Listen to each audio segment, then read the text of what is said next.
And we are back with another episode of Tribal Council Chat. As always, we are your hosts. My name is Bruce Heller, And my name's Rupert.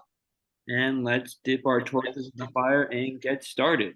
So, this is, I've lost track of how many episodes we've done, but it feels like throughout these episodes, we'll throw references to seasons here or there, get sidetracked. But Yep. it feels like there's a couple seasons that we've referenced or gone down a tangent on more than others. And today we are talking about one of those seasons that we keep referencing. And So go ahead. no, you go. So we are going to do a full episode on season 8, the first returning player season, Survivor All Stars. So excited for this. What a bizarre season. Yeah.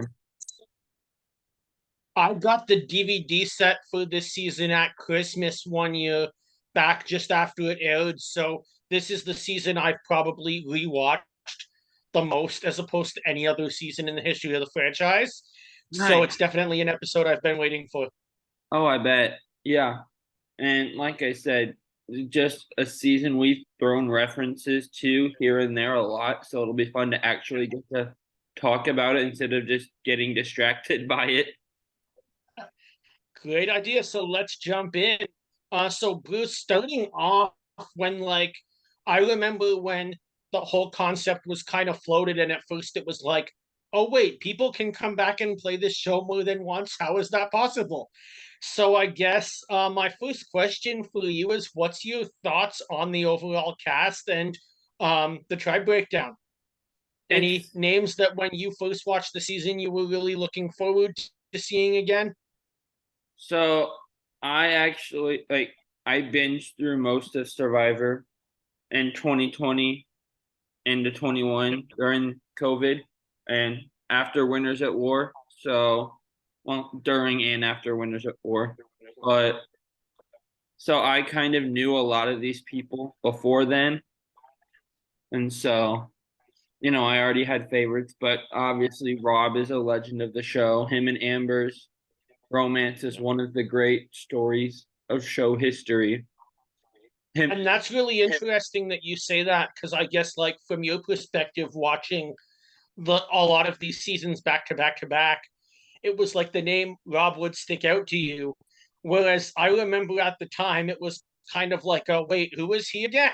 yeah, and didn't watch them in any sort of order either. I just was bouncing around almost randomly, but it was. I mean, I started watching the show at Ghost Island, so by then, Rob is he's one of the Mount Rushmore names of the show. Like every fan of the show knows who he is. But Exactly. after watching Marquesas, it is kind of like, how did this guy get brought back of all the people they could have brought back? But casting clearly saw something in Marquesas that I didn't. Because I he's mean, incredible. and I think I've referenced this in past episodes, but he is really at that point, like the first player to maybe not all-star for sure because he goes home so early that quickly, but he is the first game changer in the history of the show. Yeah. Where he plays that aggressive game when he goes on reward with Kathy and kind of plays both sides, and that's never really been done before. Yeah, he started that kind of playing the middle, both sides thing in season 4. Then in season 6, Sesternino really was the first one to play that as his strategy the whole time and play it to perfection. But for me, the name I was probably most intrigued about at the time, and especially considering his celebrity status, was to see Rupert on 2 seasons in a row. yeah. I wasn't expecting him to come back so quickly. To see someone go up to the jury, have a few weeks off, come out on the same set of archipelago and do it all over again was pretty interesting. Yeah, and it's funny because Pearl Islands produced at least 3 legends of the show. Yet he's the only one that got brought back for All Stars from that season. Now, I have heard Sandra say on a podcast somewhere, I believe it was Talking with T Bird, but it's been a while, so don't exact quote me on that, that she was originally gonna go on All Stars, but either was sick or had a parasite or something from Pearl Islands that ended up keeping her from being able to go. And that would have been interesting too, because I mean, if Sandra goes, who isn't there? I don't know, that's hard. Alicia or Amber? Like, there's a 50% chance, and we'll get to this in that maybe Amber doesn't happen. Yeah, and we saw like through All Stars, we really saw Amber's game shine, and we got to see her strategic game of be this duo with Rob, but let him be the front man and be the one everyone hates, so I win the jury votes. Exactly. But if you just, by the way, Natalie White had the same strategy to win that Amber did. I don't feel like that comparison gets made enough, but you've heard me say that a bunch. But if you look at Amber's first season, she really doesn't stand out that much other than her and Jerry being a pair and having a scene where they scream about chocolate. Yeah. So then I guess going into my next thought, I want you to, and I'm going to do this after as well, to select one man and one woman that you would have liked to see on this cast as a Okay. that wasn't selected or that declined or for whatever reason wasn't there. Yeah, so I thought about this today. I spent a lot of hours today riding in a van coming back from a trip, and for the win, my female selection, there's obviously the ones like Sandra that everyone would have wanted to see and would have been good. I went a little outside the box, and I'm going with two Pearl Islands still, but it's not Sandra. It is Dara Johnson. And my reasoning for that is I just feel like she gets overshadowed by being on one of the all-time great seasons and on a season with Sandra, Rupert, Fair Play. But She was a underrated, very dominant player. underrated as a challenge beast. We talked about the challenge beasts of old school Survivor. Daryl won Yeah. 3 individual immunities in a row, but And also, really the only player on Morgan who kind of had a clue what was going on. yeah, well, sort of savage, but he's his own little category. Yeah. But she also had this likableness to her where people wanted to work with her. And she had a good read on people, which one of her confessionals that sounds kind of not like it doesn't make sense, but it does when you deconstruct it is I can trust John, but I can't, which I mean basically is That's true. You can trust Fair Play as long as you're beneficial to him. yeah. And what about a male? And then I'll pick.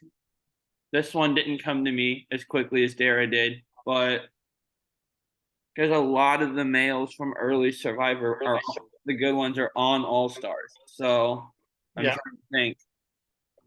Um, Want me to go? yeah, you go.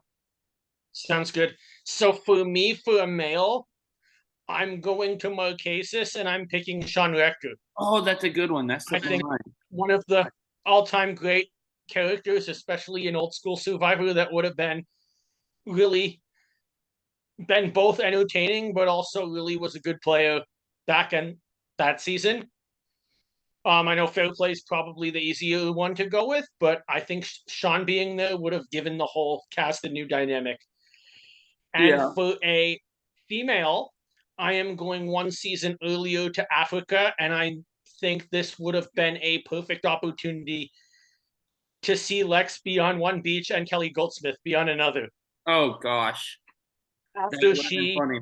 was voted out by Lex accusing her of voting for him since he couldn't take one vote in the game, only for that one vote to actually come from T-Bird and not from Kelly whatsoever.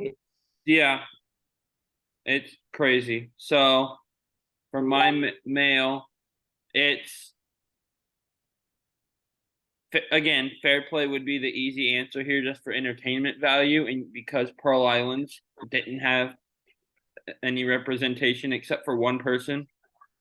But I'm going to go back to Borneo and go with someone that was a pretty memorable character and go with Jervis Peterson.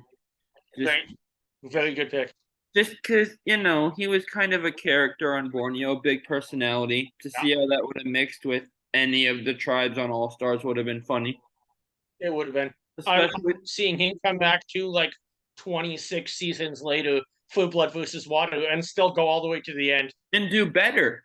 So many times people have these long breaks between appearances and then they come back and they're just not as good. I mean, Yeah. I like Kelly Wigglesworth, but her performance on Cambodia isn't anything compared to her on Borneo. But Jervis came back, and it's a rare case where he had that long break going from old school to new school, and he was better. He had more control of the game. And I think those two need to compare from Borneo because I guess maybe the difference just could be that Jervis, since he left that history-making season, has been a big fan of the show ever since, whereas Kelly's been completely removed from the community and wasn't expecting the changes in the new school game. Yeah, for sure. Okay, so let's go on and talk about the season. What's your overall thoughts on anything on the starting with the pre-merger this season? Okay, so I have to start with Saboga because so many, almost every season has that pre-merged tribe where has that one pre-merged tribe where you can point to them and be like, oh yeah, that's either the crazy tribe or the disaster tribe, whatever you want to call it. Except for what's it called? Except for Gabon is what I was trying to think of because that was both tribes. That was a bizarre train wreck of beauty of a season. We'll have to talk about that season sometime. But for this season, that tribe, whatever you want to call it, was Saboga. Just what a bizarre fever dream of a tribe. I love the Saboga content we got, especially Rupert's bunker. Yeah.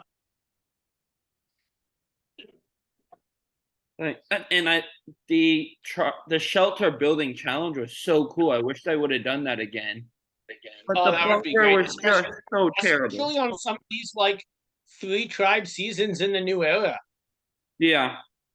The bunker was just such a terrible idea, though. I don't know how he got the rest of the tribe to go along with him. He's the only one that thought it was a good idea. But it was beautiful. Yeah. And then, they keep going to tribal. Their first couple tribals is pouring down rain. And through Instagram and just texting with Jenna Lewis as I was watching it, we're so cold in the rain, just sitting there miserable. Oh, yeah, miserable. But, yeah. Yeah, definitely that was one memorable incident. And the shelter, starting with the pre-merge, I guess the thing that stands out to me that was too bad is especially looking how quickly Amazon left the show, starting with Jenna Maraska's very tragic incident and her having to leave the game. I would have obviously everyone's personal life comes first, but I think she would have been great to see maybe make a longer run. And then to see the next week, Rob Sesternino go, who I think at that time was kind of seen as one of the best players to ever play, only for Mariano to take him out the first time he gets a chance. Yeah. Would have been interesting to see if he could have gotten at least to the swap. What would have happened? Yeah, exactly. Of course, as I say that, I remember the swap was everyone but Amber staying on their own tribe, so maybe it wouldn't have made that much of a difference. And that leads me into a segue for the next question. What's your thoughts on that swap and on really, I guess, the swap isn't the significant part. What is the significant part is what happens after the swap. Yeah. And I think that infamous line, you take care of her, I'll take care of you. Yeah, the Rob Lex thing is the big story from that. But the swap itself, what what are the chances of that happening? That Yeah. everyone other than one person stays with their group, and then And one it's person not has to even switch just to the one other group. person. Exactly. And it's not even just one person, it's one person who's involved with the showmance and the leader of the other tribe. And then that one person that does get swap screwed and is the only person that has to switch groups goes on to win. Yeah. It's Again, like this if it's, say, Tom or Alicia that gets swap screwed, Rob could care less and just moves on, yeah. plays his own game. None of that happens. The fact that it's Amber really changes the whole season Oh and yeah. gives us one of the best moments we've ever had. Yeah, and yes, I mean Rob goes on to try to say to Lex afterwards, what I said was, I'll take care of you if I can. He did not Yeah. say the if I can part in the No. original thing. With that being said, yes, Rob did lie. I don't feel bad for Lex one single bit here.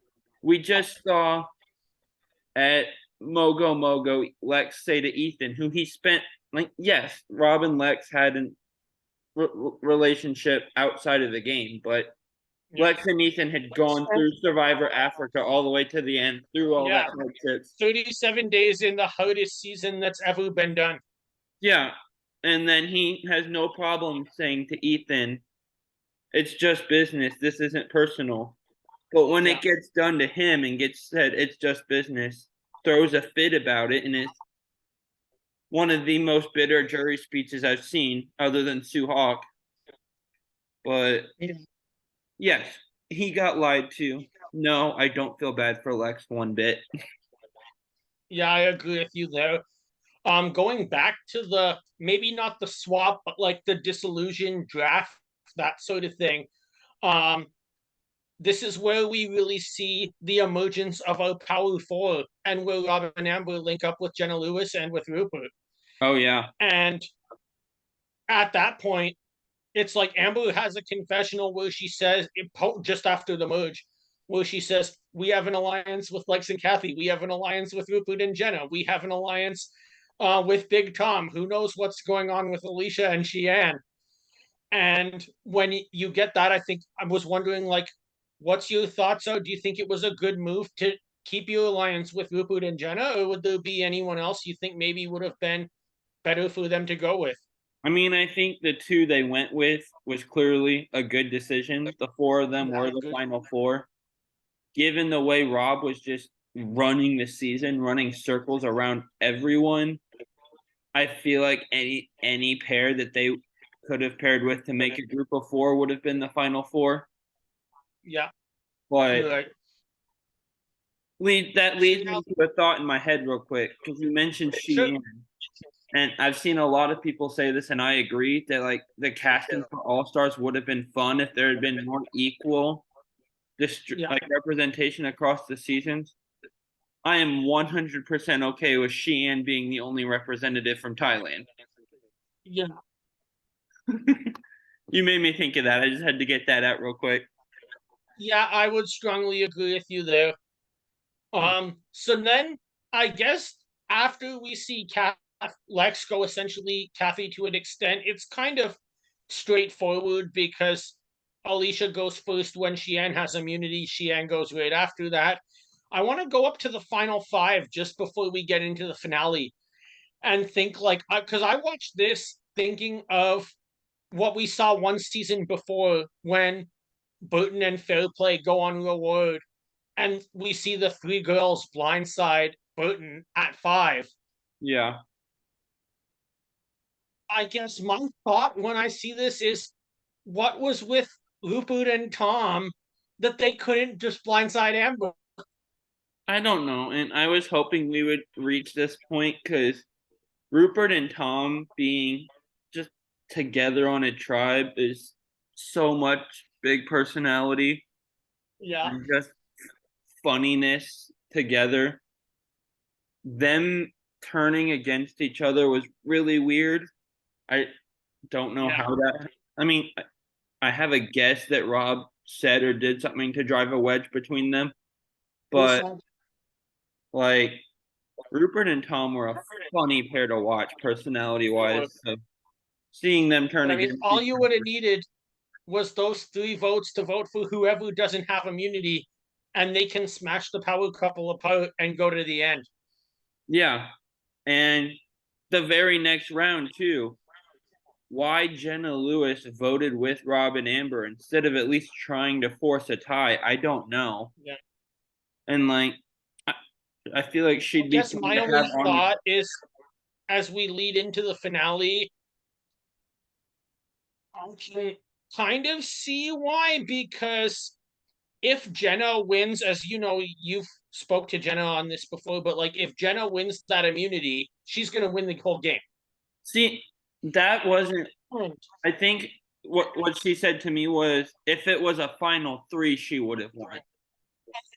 Which Yeah. I agree with that. If she's in a Basically, final two, I think she loses to either of the other two. Just interesting.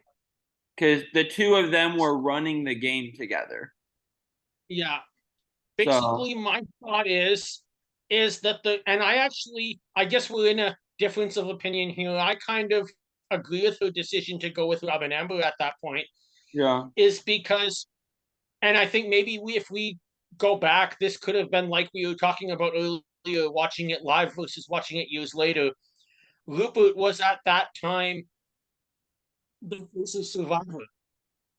yeah, But true. if Jenna's sitting next to Rupert, he's going to get every vote. If Rob's sitting next to Rupert, he's going to get Rupert gets every vote except for Amber. If Amber's sitting next to Rupert, he gets every vote except for Rob.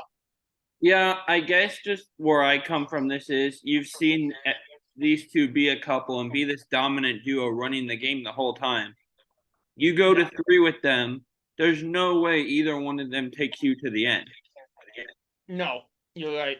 If you at least, I mean, and maybe she tries to force a tie and Rock still sent her home. But I mean, I feel like you have a better chance of Rupert, who you've been with since day one, taking you to the end than either member Oh, of the couple. definitely. And then you have the resume move up. I took out this person that you all don't like. So, Yeah, I mean, that's very true. Rupert's likable. He doesn't play strategy. So No, you're right. she could have played that up a little bit if she said, I think she has a chance to beat Rupert, but Yeah. I get it. And speaking of, I guess, kind of tying into this, now we're kind of near the end of the season. Speaking of Rob and Rupert, what did you think about the fan vote? Oh yeah, I like the whole like America's Tribal Council Intended show to was talk really about that cool. aspect in this podcast, but it's ultimately part of All Stars that we never will see again and never saw before. Yeah, it's. I mean, they did the fan vote at the finale for fan favorite for a lot of seasons. I wish they would bring that back. But the Yeah, other thing they did, and this was only All Stars. They did. I haven't seen this with any other season. Was they did the extra like America's Tribal Council show yeah, where that's what I'm talking about. they had all these little awards and showed the clips and highlight reels from other seasons. That was a blast. It was. So that was fun. Rupert won fan favorite at America's Tribal Council and at the finale. So good for him. And then Yeah. what's the word? Roaring, growling like a pirate when he just stands up there and is like, ah, roaring. I guess he roars like a pirate every time he wins something. It's amazing. Yeah. He didn't win his gubernatorial election. He could have done that on CNN. He would have. He absolutely would have done that. Would have been hilarious. Oh, that would have been. Ah, Any final thoughts on the season before we go into a game? nothing that I haven't said already. I love the love story we get to watch between them unfold. That's really cool. That's my takeaway from the season more than anything. I agree. And I guess kind of to touch a bit on last week's theme, it's neat to see like it moves on from there, and then we get the marriage special, and then after that we get Amazing Race 7, which I still say is the best season of Amazing Race of all time. Was that their first season? That's the first season, yeah. I watched that when Amazing Race was on Prime Video. That was really cool. I liked that season a lot. Yeah. I forgot that the marriage special was a thing because I haven't watched it. So I completely forgot that that was a thing. That's funny to think about. Like, I don't think anything like that would ever happen now with Survivor No, players, at I'll least. see if I can find it for you. I remember watching it live on CBS. Huh. Yeah, that's cool. And then leading from there, it's like, so we get them as a couple on Amazing Race. Right after, we get them as a couple in a much worse performance on Amazing Race All Stars a few seasons after that. Yeah. And I will say this about their first Amazing Race season. Compared to Survivor, Amazing Race, to me at least, has always seemed like kind of a friendlier game Yeah. between the competitors. Only Rob could somehow make that a cutthroat game where even on Amazing Race, the rest of the teams don't like him. Oh, it's absolutely true. Only I Rob mean, could pull that off. you're only in the second episode of the season, and he's going up to other teams' cab drivers at the hotels, doubling their pay in order to leave them behind, Yeah. and paying bus drivers not to let the other teams off the bus. And then And as he says, it's like it's straight out of Survivor. Rob says, I paid the bus driver $5 from each team to only open the front so that 4 teams would be left behind. But what they don't know is I paid him 15 and kept my 5 in my own pocket. yeah, and there's an episode somewhere in there where the other teams thought they had gotten on a plane that Rob and Amber missed, and they see the two of them get on this plane, and everyone is just annoyed. It's great. Yeah. And honestly, Episode 5. they were this close to winning that season. Oh, they were. The team that ended up winning almost missed a plane that got held up.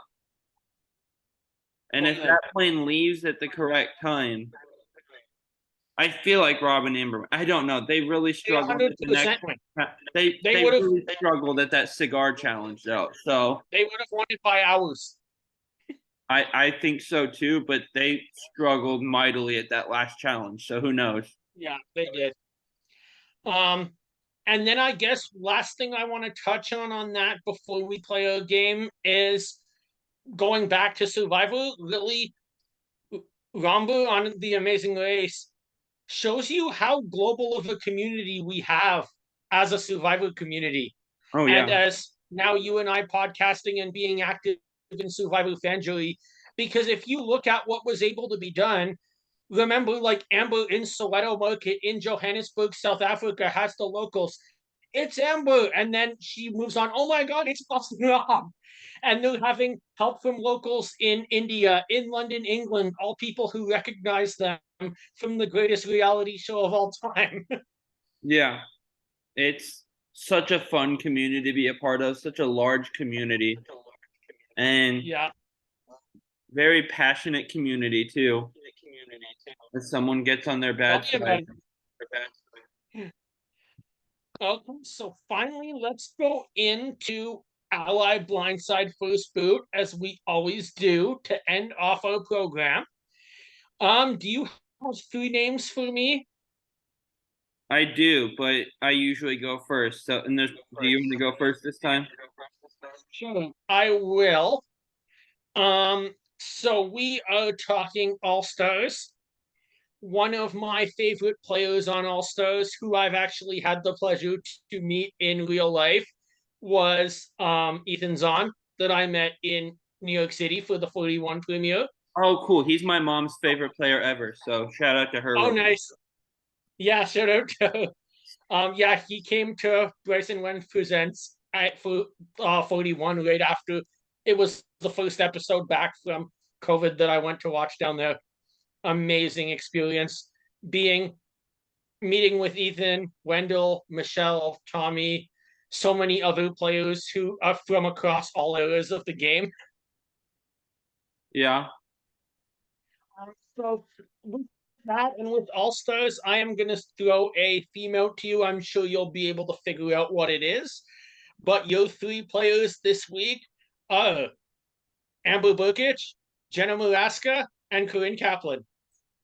Yeah, they all dated Ethan at one point. I forgot about Corinne. Um, Amber was one of mine, so I'm gonna have to think on that while I answer this. But you said it was Jenna, Amber, and Corinne. Yeah. Okay, so normally if there's only one winner, I first boot the winner, but there's two of them. So I guess I'm trying to decide between the winners. I feel like Corinne is the one I would have a hard time working with, just because I don't know that our personalities would mesh very well. So I will first boot her, and then the other two are hard. I mean, I guess Well, I can tell you that's a good decision because you don't want Corinne on the jury. yeah, I don't want Corinne on the jury, and I don't know that us working well to us like trying to work together would work. We're two very different personality types. So Okay. the other two are hard though. I guess blindside Jenna and go to the end with Amber. So that's either one of those two. You could flip those and I'd be okay with it. Corinne goes first just because I don't think that would work out very well. I So think for mine, I'm going to do pretty much the opposite of yours. I'm going to first boot Amber as the winner of All Stars. I mean, like you said, winners are easy to first boot because they have the experience to go all the way and win. yeah. I'm gonna take the risk at this point. Who knows what personalities would go? But if you give me the opportunity, though, I'm gonna sit next to Corinne in the finals Yeah. and see if she may give a very good jury speech. She's a great podcaster herself, but also may um, sink her own game. So you're blindsiding Jenna Maraska? Blindsiding Jenna Alaska just because she's the odd one out, but someone that I think definitely I'd love to see play again. Yeah, and I guess the thing with Jenna too, why I would blindside her over Amber is Amber's played recently, and we just talked about, and Jenna hasn't. And we don't know how that would work with Jenna playing really old school coming into the new game. So Right. Amber was one of my three, so I'm thinking on that. But for yours, I'm going to go with Tina Wesson from Saboga. I will give you Richard Hatch from Mogo Mogo and Big Tom from Chapera. Great picks. Um, I am going to keep my strategy from before and go to the end with Big Tom, as he's not a winner, so that would put it on equal playing fields. I'm going to blindside Tina. I think she's very knowledgeable about the game, and but I also think that she'd be good to have on the jury and respects the game. Yeah, she's I am amazing. going to first boot Richard Hatch, and then he can on day one do I've been bamboozled and walk right out the door. I was just about to reference that. I've been bamboozled is one of my two favorite reactions. Well, three favorite reactions to a vote. I was gonna say that and chicken being voted out in Survivor China, but I have to throw in Sandra and Game Changers when Tony gets voted out. Just throwing "Don't come after me." That's what you get. All the Sandra-ness of it all, The queen stays queen. Adios. but also chicken just yelling in frustration so loud it surprises people when he gets voted out. Deserves mention here. Yeah. I think I would go with you though, because at this point, like unlike with Corinne, the non-winner here, I feel like me and Big Tom could work together. We're very different people, like background wise, but I feel like we could work together. He's fun, he's enjoyable. I feel like he's kind of got that Rupertness to him where he's likable and is fun around camp, but I don't know how much of the strategy he plays. So if I go to the end with him, I can flex that muscle pretty hard that I was the strategy, hopefully. and then first boot Hatch because he's Hatch, and then blindside Tina because she'd be really understanding and not take it personally on the jury. But also, I want to play with her for a little bit. I love Tina. She won one of my favorite seasons. So, yeah. So thanks everyone for listening. Looking forward to interacting with you on social media and seeing you all next week. Grab your torches and head back to camp. Bye, guys. Hit us up on social at Tribal Council Chat, or I think Instagram is tribalcouncil.chat. But have a great week, everyone.